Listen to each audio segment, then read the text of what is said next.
Israel atacó a Irán el pasado jueves 12 de junio del 2025, lo que genera ahora un ambiente de mucha hostilidad y de mucha expectativa. Evidentemente, sabemos que Irán, como posible potencia nuclear, no se va a quedar de manos atadas y va a responder. Ahora, ¿a dónde va a llevar esto?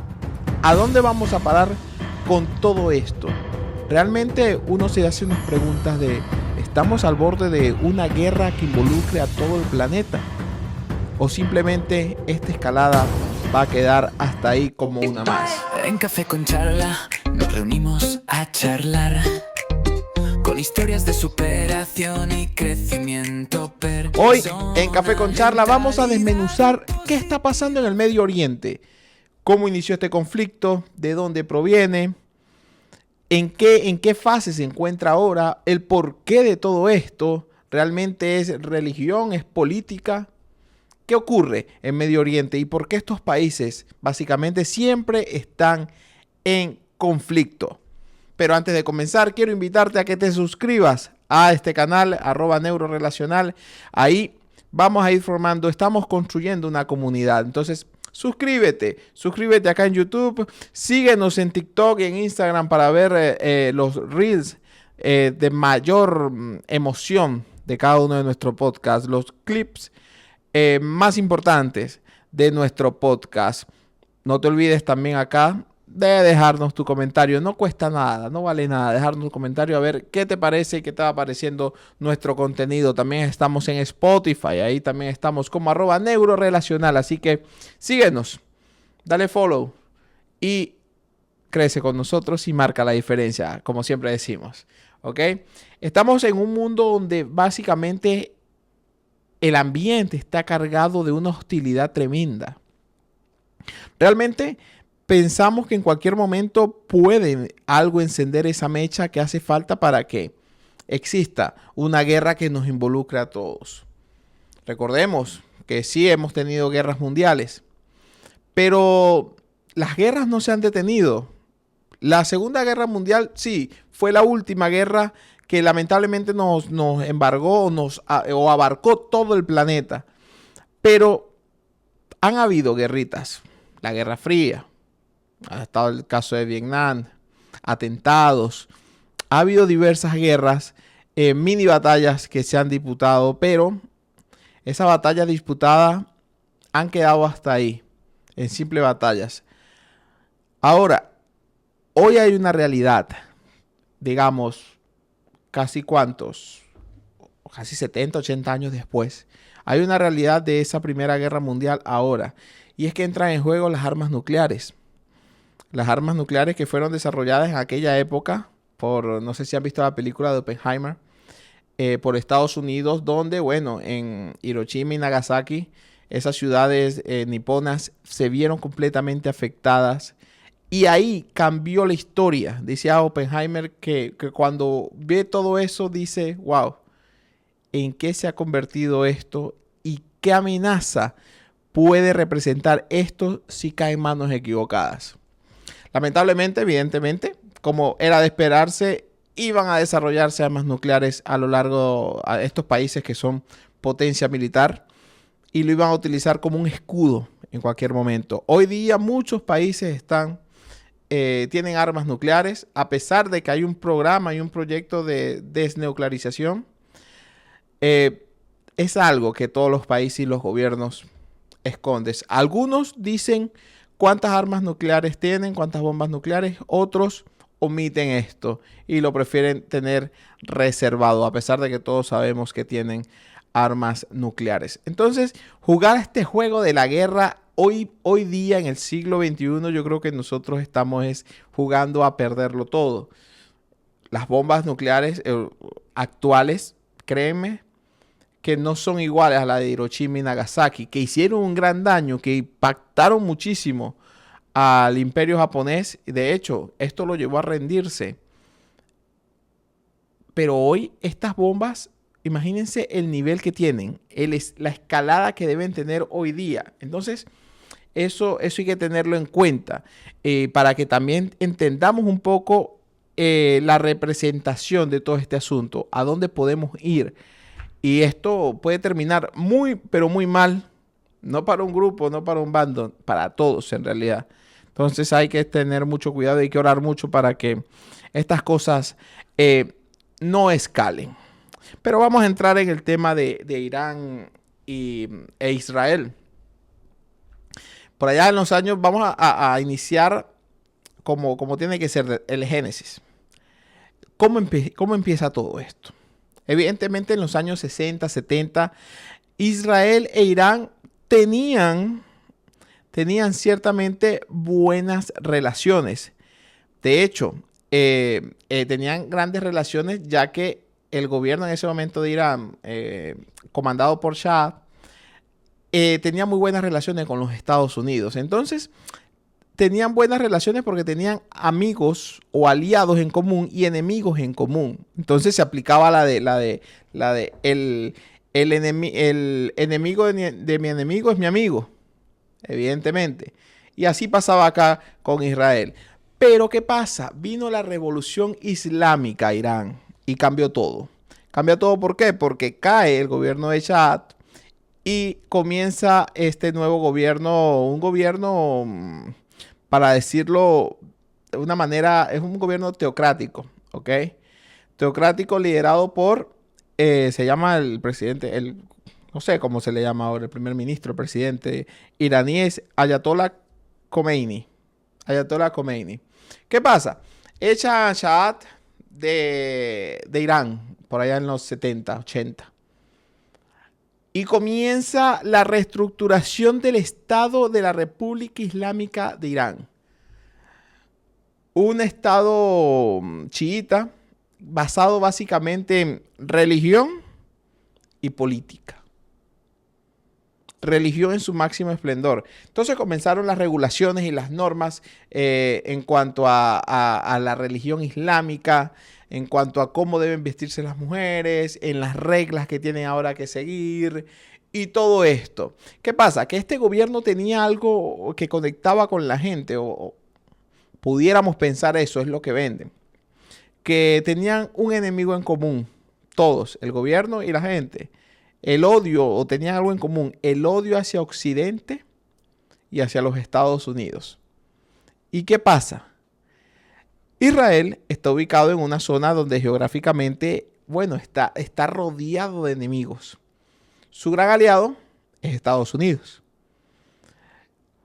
Como Irán tiene problemas o odia a Estados Unidos y a Occidente, evidentemente esa repercusión o ese problema, ese enojo, se va a ver reflejado con el Estado de Israel. De modo tal que comienza una guerra silenciosa entre ellos. ¿Okay? Esta vez sin atacarse, pero internamente ambos quieren acabarse unos con el otro, quieren borrarse del mapa. Israel siente una amenaza más porque pierde a un aliado que tenía. Y Irán dice, hey, no puedo permitir que siga ganando terreno o siga ganando espacio Israel. Ahora bien, ahí vienen la división y los apoyos al Estado de Israel o Palestina, y por eso hay como una polarización de países, quienes apoyan a Israel, quienes apoyan a Palestina. Pero más básicamente todo esto se limita a la mala demarcación de la frontera después de la Segunda Guerra Mundial. La mala gestión que hubo en ello, y no se dejaron las cosas muy claras. Irán ha utilizado la religión como política. Como lo dijimos, es un estado chiita fundamentalista. Mezcla la política con la religión. Y ustedes saben que es peligroso, política y religión, pero sobre todo en las cosas cuando lo llevamos al lado del fanatismo. Entonces, las cosas se pueden salir de control. Irán necesitaba sentirse respaldados, y estaban desarrollando una especie de... estaban desarrollando armas nucleares. Sin embargo, actualmente el presidente de los Estados Unidos le pedía al gobierno iraní que se sentaran en una negociación para poder firmar pacto o un acuerdo donde no se van a desarrollar ese tipo de armas. Irán, evidentemente, dice, tengo a Israel, que lo tengo ahí cerquita, tengo que tener algo para yo poder defenderme o para por lo menos, en dado caso, yo poder atacar y poder avanzar. Así que Irán se negó rotundamente a sentarse a firmar ese acuerdo. Se les dio larga. Hubo intentos, hubo golpes entre los iraníes y los israelíes. Pero sin embargo, la tensión entre estos dos países se fue disipando un poco. Porque ahora el problema que tenía Israel era con el tema de Palestina, con el grupo Hamas, con los secuestrados y los muertos que hubo en aquel atentado allá en Israel. Entonces buscó la manera de neutralizar a este grupo. Sin embargo, este grupo, según el Mossad, tenía completamente conexiones o nexos o era apoyado por la gente del gobierno iraní. Claro, todo esto lo deducen después de estudio, donde el gobierno iraní estaba involucrado, el Hezbollah y todo ello. Todos enemigos de Israel. Y como Israel está dentro de la boca del lobo, Israel lo que hace el día jueves, según su primer ministro, es hacer una acción preventiva. ¿Para qué? Tenían informaciones de que Irán iba a atacar a Israel. Ellos se adelantaron a esas jugadas. Es lo que dice el gobierno de Israel. Ahora, los misiles o el ataque que hizo Israel a Irán fueron dirigidos a centros estratégicos, a comandos estratégicos operacionales. Incluso fue tan duro lo que ocurrió y es tan grave lo que ocurrió en ese atentado, es que básicamente toda la fuerza, toda la cúpula mayor del alto mando militar de la República Islámica de Irán falleció en ese ataque. Lo deja muy débil. Además que fallecieron 2 científicos de primera línea que desarrollaban armas nucleares. Imagínense lo fuerte que pudo haber sido. Israel celebra esto porque dice, bueno, atacamos, logramos destrozar o destruir cualquier tipo de hangar, de laboratorio o de cualquier desarrollo, plan que vayan haciendo, y además acabamos con gran parte de la cúpula militar, entre ellos uno de los principales jefes del Estado Mayor. Entonces es un golpe muy duro. Todos sabemos que esto no va a quedar así, que esto no queda así, que Irán va a atacar, y en su defecto Irán atacó el día viernes a Israel. Pero Israel tiene un escudo, un bloque, un escudo antimisiles, un escudo balístico, que del 100% que pudo haber pasado de 100 misiles, por ejemplo, 90 fueron completamente, se repelieron, básicamente. Digamos, el 10% solo pasó y eran porque eran muy fuertes. Y el Estado de Israel manda a la gente a resguardarse en sus sótanos o en cualquier, en su sótano, no sé cómo le llaman a este tipo de hangares caseros, en sus búnker, para que estén sanos y salvos. Cabe destacar que tienen el mejor escudo antimisiles del mundo. Imagínate. El 90% fue repelido, te puedes imaginar la efectividad que tiene, a pesar de todo. Mi opinión personal es que el ataque de Irán fue débil, fue muy débil en este caso. Me imagino que está afectado porque gran parte de la cúpula del alto mando militar murieron gente importante. Los científicos también. Entonces lo dejan sin plan y era una jugada que no estaban esperando, no estaban en sus planes. Ahora, aliados como Hamas y este tipo de grupos dijeron que no se iban a meter en este tipo de problemas. Ellos están peleando otro tipo de batallas y de guerras. Entonces, queda bastante mal lo que es el Estado Islámico. de Irán. Queda bastante afectado por ello y por eso su respuesta puede ser que no sea tan contundente, además de que el sistema de defensa israelí es bastante bueno. A todas estas, el gobierno de Estados Unidos dice que es hora de que, bueno, Irán se siente en la mesa de negociaciones para que firme el acuerdo y todo ello, dando a entender básicamente que si no lo firma puede venir más. Y ahí es donde la cosa se puede complicar porque Irán también tiene aliados. El riesgo de todo esto es que se arme una especie de guerra allá en el Medio Oriente que por los vientos que soplan ya comenzó. No va a quedar ahí. Israel lo ha dicho que no va a quedar ahí, que va a seguir. Me da la sensación que puede seguir incluso hasta buscar la manera de salir de ese gobierno que tiene la República Islámica de Irán. Puede ser que eso ocurra. Pero el temor de todos ellos es que ellos tienen aliados también. Como están los chinos, están los rusos, están otros diversos grupos que son aliados. Y donde despierte un conflicto, ¿qué va a pasar? ¿Se viene una tercera guerra mundial? Así inician las guerras. Por algo parten. Hay algo que siempre las enciende. ¿Estamos listos? ¿Y a dónde puede, cómo puede terminar esto?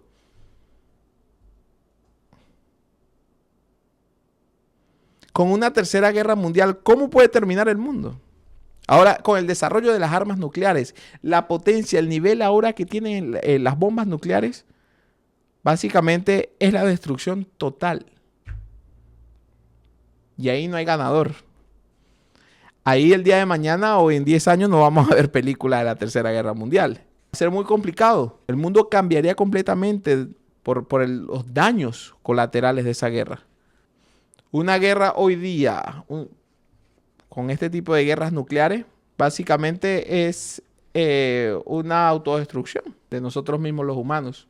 Ahora, ¿por qué pasa esto? ¿Por qué Medio Oriente? Siempre Medio Oriente. Medio Oriente siempre anarquía, crisis, guerras, conflictos, pobreza, fanatismo. ¿Por qué el Medio Oriente? Para entender primero por qué el Medio Oriente, es importante saber que la cantidad de recursos naturales que tiene es impresionante. Medio Oriente, para que se hagan una idea, concentra más del 50% del petróleo mundial. Y ahí los intereses de varios países, de los países de estar ahí. Y ahí los intereses por qué se defienden tanto. Y por qué se defienden a pecho, a plomo. De ahí. El petróleo que concentra, el 50% del petróleo mundial está ahí. Otra de los males, lo dije anteriormente, son las fronteras mal trazadas. Al término de la Primera Guerra Mundial y de la Segunda, las potencias europeas, americanas, crearon países artificiales básicamente, sin respetar culturas, religiones ni etnias. Trazaron una línea. Bueno, Israel reconoció en el 48 por la ONU, por ejemplo. Entonces trazan una línea y todo esto deriva de un conflicto de territorio. De la manera en cómo hicieron la división. Por eso es que muchas de esas culturas a veces no concuerdan consigo. También a todo esto el interés, como lo decía, del petróleo y de las riquezas naturales. Que cuando tú tienes petróleo, cuando tú tienes riquezas naturales, ¿a qué llamas? Cuando hay tantos intereses y las grandes potencias se interesan en ti, en lo que hay, en lo que tienes, ¿qué estás llamando? Sin querer, claro. Llamas a injerencias extranjeras, a que quieran estar ahí constantemente, de una u otra manera, dándote apoyo logístico, dándote apoyo militar, ayudándote a explotar o simplemente invadiendo la zona. Y esto ha pasado mucho en Medio Oriente, porque países como Estados Unidos, Rusia, Reino Unido, China, han estado en ese injerencismo. Y ha generado esto, ha generado este tipo de conflicto por la tenencia de esos territorios. Conflictos de intereses. Porque más allá de un pueblo o más allá de un grupo de personas o de un país, hay alguien atrás que está pendiente de lo tuyo, pero externamente hay otro que está en contra de que alguien esté ahí, porque él quiere estar. Y son muchos los intereses que quieren estar ahí adentro. Entonces, esta es una de las razones de por qué siempre Medio Oriente. Y ni hablemos de la última, el fanatismo y la pobreza. La guerra genera pobreza. La pobreza facilita el fanatismo. Y así de esta manera nacen grupos como Hamas, Al-Qaeda, Hezbollah. Y el fanatismo genera guerra. Y todo es un bucle. Todo es un bucle. Todo es un bucle. Se repite constantemente. Se repite y se repite y se repite. Yo a veces digo, ¿por qué los judíos... Se ponen a ver, ya aquí pensando un poco, ¿por qué los judíos han pasado por tantas cosas siempre? ¿Por qué? ¿Por qué ocurrirá eso? ¿No? Los judíos es la tierra de Dios, según la Biblia. Tuvieron el problema con los nazis. Están en Medio Oriente, una tierra donde está en pleno conflicto. Si no es con Irán, es en la Franja de Gaza. El tema con Palestina, la lucha. No tienen paz la Tierra Santa. Y aquí es donde uno piensa, ¿será que todo esto es un castigo? Por lo que, bueno, por todo eso, por todo lo que le hicieron a Jesús por allá. Que la religión judía no reconoce a Jesús como el Mesías. ¿Será que hasta que ese pueblo no entre en conciencia y reconozca que Jesús es el Mesías, será que no va a haber paz? ¿Será que falta eso? Es muy buena pregunta, porque si te pones a ver, ¿por qué pasan tantas cosas en el pueblo, en ese pueblo? Y yo creo que me iría por esa parte religiosa, de que le falta que agachen la cabeza y digan, Jesús es el Mesías. Pero no lo hacen. Y conozco judíos y no lo hacen de ninguna manera. De hecho, incluso hasta hablan mal, hablan bien. Entonces, puede ser que se esté pagando eso. Puede ser. Una opinión muy personal. Lo que ha ocurrido entre Irán e Israel no es un ataque aislado. Es una pieza más en una guerra silenciosa que lleva décadas y que en cualquier momento esa llama puede explotar y nos puede quemar a todos y salpicar a todos. Esperemos que las grandes potencias del mundo logren mediar para calmar esto. No sé si como pasó la última vez con aquel conflicto que había entre India y Pakistán, me parece. Al final las potencias, claro, preocupadas todas, porque realmente fue por un error de India que atacó a Pakistán, un hospital me parece que era. Y todas las potencias, bueno, llegaron a un acuerdo y hablaron con las partes para que, bueno, le bajaran al tema. Porque saben lo que puede evocar todo esto. El fin del mundo, básicamente. Un ataque nuclear es el fin del mundo. Como lo dije, si esas bombas estaban así de fuertes cuando Hiroshima y Nagasaki, por allá, en la década del 50, finales del 40, perdón, finales de los 40, ¿qué puede quedar ahora en el 2025? Irán respondió. Israel se defendió. Y probablemente Israel vuelva a atacar. Porque así lo ha asomado. Entonces, esto es un vaivén que esperemos pare pronto. Porque siento que el mundo ha entrado en un problema de que en todos lados hay una crisis, hay un problema, hay una pelea, hay una guerra, hay fuego cruzado. Siento que cada vez podemos estar más cerca de eso. Al final la gran pregunta es, ¿cuántas veces más vamos a jugar a la guerra? ¿Para qué? Al final de la guerra, con este tipo de armas, no va a quedar nada a que defender. ¿Cuándo será que el ser humano va a aprender? No fuimos diseñados para eso. No fuimos diseñados para ser un instrumento de autodestrucción. Al contrario, para construir, para desarrollar. Pero bueno, como siempre he dicho, como está lo bueno, también está lo malo. Y estas cosas siempre están ahí latentes. Puede pasar en cualquier momento. Y más cuando mezclas religión, política y armas nucleares. Y hasta acá este episodio de hoy acá en Café con Charla. Muchísimas gracias por prestarme la atención debida el día de hoy. La verdad, hoy el episodio número 20. No lo tenía pensado hacer este episodio de hoy. No era el tema el del día de hoy domingo. Día del Padre. Saludos a mi papá. Día del Padre hoy. De acá le mando un abrazo. Y no lo tenía pensado hacer hoy. pero debido a la noticia, todo ello me llamó mucho la atención en cómo el mundo está girando hoy día y cómo están básicamente muchos países en conflictos. Y me llama poderosamente la atención porque aquí entra en juego las armas nucleares y entran en juego las grandes potencias. Entonces hay que tener mucho cuidado porque las grandes potencias toman posición y toman posturas. Así que me encantó haber traído este tema de hoy para saber si esto era más que todo religión, política. ¿Qué era? ¿Cómo comenzaba? ¿Qué fue lo que pasó? ¿Cómo ese lazo entre dos países que hoy por hoy tú dices que eran aliados antes y nadie te cree, pero en los 60, 70 eran aliados, pero ya después todo cambió drásticamente? Así que tengamos muy bien presente eso. Seguiremos viendo cómo se desarrollan las noticias en torno a ese conflicto que de verdad está heavy. Está heavy. Pero ya antes de despedirme, quiero invitarte a que te suscribas a nuestro canal @neurorelacional acá en YouTube. También estamos en Instagram, en Facebook y en TikTok como @neurorelacional, y en Spotify también nos puedes escuchar. Esto fue Café con Charla acá en Neurorelacional. Como siempre te digo, crece con nosotros y marca la diferencia. Chao. En Café con Charla nos reunimos a charlar con historias de superación y crecimiento personal, mental y